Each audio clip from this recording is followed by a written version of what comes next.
साई सम्राट news. नमस्कार दर्शक हो, साई सम्राट न्यूज मध्ये आपल्या सगळ्यांचे मनापासून स्वागत. आपण पाहत आहात साई सम्राट न्यूज. मुख्य संपादक श्री हरिभाऊ प्रक्षाळे.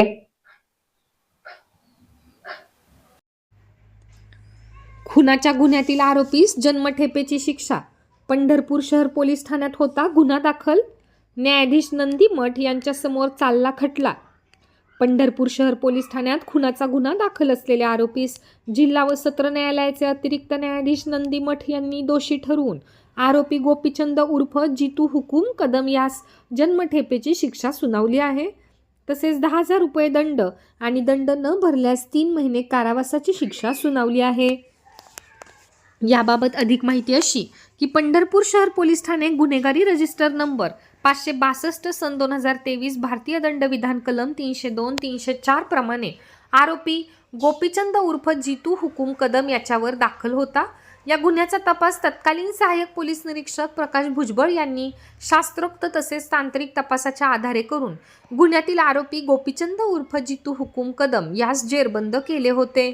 या गुन्ह्याचा तपास मुदतीत पूर्ण झाला. तपासी अंमलदार यांनी कोर्टामध्ये दोषारोपपत्र दाखल केले होते. त्याचा सेशन केस नंबर 226 सन 2023 असा होता. या खटल्याचे संपूर्ण कामकाज अतिरिक्त न्यायाधीश नंदीमठ पंढरपूर यांच्या कार्यालयात चालले.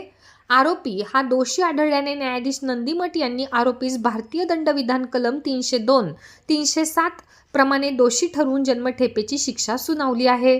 तसेच 10,000 रुपये दंड ठोठावला आहे. सदरचा दंड न भरल्यास 3 महिने कारावासाची शिक्षा सुनावली आहे. या खटल्याचे कामकाज भारतीय पोलीस सेना उपविभागीय पोलीस अधिकारी पंढरपूर विभाग प्रशांत डगळे, वरिष्ठ पोलीस निरीक्षक विश्वजित घोडके यांच्या मार्गदर्शनाखाली तसेच सरकारी अभियोक्ता शेख यांनी पाहिले.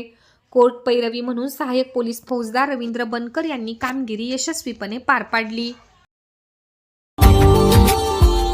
Subscribe now and press the bell icon. Never miss an update.